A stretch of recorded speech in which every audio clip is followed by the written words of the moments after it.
BNP কিন্তু মানুষ তারেক জিয়ার জন্য করে না, খালেদা জিয়ার জন্য করে না, বিএনপি করে শহীদ রাষ্ট্রপতি প্রেসিডেন্ট জিয়াউর রহমানের আদর্শে।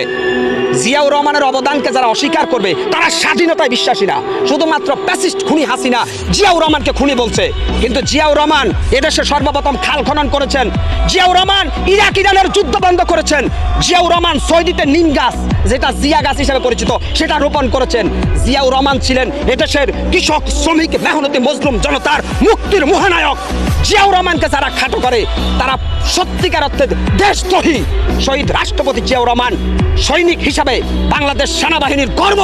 শহীদ রাষ্ট্রপতি জিয়াউর রহমান যুদ্ধ করেছেন ময়দানে, বঙ্গবন্ধু 7 মার্চে ভাষণ দিয়েছেন, উনার ডাকে মানুষ ঐক্যবদ্ধ হয়েছে, আর মাঠ পর্যায়ে যুদ্ধ করেছে জিয়াউর রহমান। অতএব স্যালুট শহীদ রাষ্ট্রপতি জিয়াউর রহমানকে। জিয়াউর রহমানকে যারা নিয়ে যারা কটূক্তি করেন তারা এই দেশের রাষ্ট্রদ্রোহী শয়তান। বিশেষ করে শুনেন, রাজনীতিতে একটু ভুল বুঝাবুঝি থাকে। তারেক রহমানকে নিয়ে দেশের অনেক মানুষের ভুল বুঝাবুঝি আছে, কারণ তিনি যখন খালেদা জিয়া 2001 সালে ক্ষমতা আসছে তিনি তখন একেবারে ইয়ং ছিলেন। এখন যেহেতু তারেক জিয়া দীর্ঘদিন ধরে তিনি দেশের বাইরে ছিলেন, আমার মনে হয় আল্লাহ পাক উনার ভিতরে রাজনীতির কিছু ইয়েটা ঢুকাই দিচ্ছে, ম্যাগনেটটা। তারেক জিয়া যে সিচুয়েশন নিচ্ছে যে 1 মেয়াদে 2 বারের বেশি কেউ প্রধানমন্ত্রী থাকতে পারবে না, সেই কথাকে আমি না শুধু গোটা বাংলাদেশের প্রত্যেকটা জনতা সমর্থন করে। 1 মেয়াদে 2 সরকার যদি না থাকে তাহলে আমাদের জন্য ভালো, জনগণের কিরকম জবাবদিহিতামূলক সরকার থাকবে। কারণ শেখ হাসিনা যেভাবে 2041 পর্যন্ত চালাইতে চাইছে ওটা কি কোনো জবাবদিহিতা সরকার ছিল?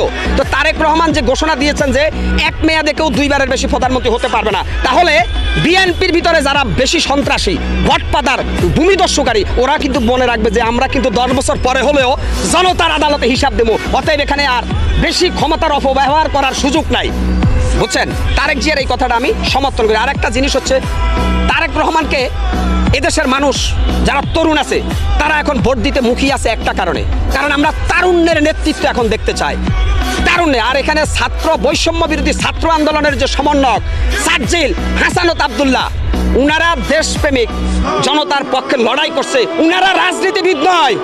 আমি হাসানত আব্দুল্লাহ, সাজ্জিল আলম থেকে যে সমন্বয়ক আছেন আপনাদেরকে বলবো, আপনারা বিশ্ববিদ্যালয়ের ছাত্র, মনে রাখবেন অতিরঞ্জিত কোনো কিছু ভালো না।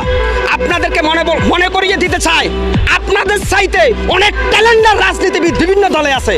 অতএব আপনারা নিজেকে অনেক বড় হিসেবে উপস্থাপিত করবেন না। মনে রাখবেন আপনারা ছাত্র আন্দোলন করেছেন, জনগণের বাবা পাইছেন, কিন্তু আপনারা অতিরঞ্জিত কথা বলবেন না। বেশি অতিরঞ্জিত কথা বললে আপনারাও সময়ের সাথে সাথে বিতর্কিত হয়ে যাবেন।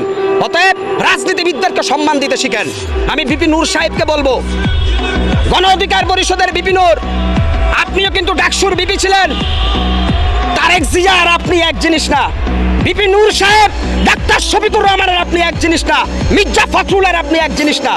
অতএব কথা বলতে হিসাব করে বলবেন। আপনারা যে দল সারা দেশ মিলে 3 সিটও পাবেন না।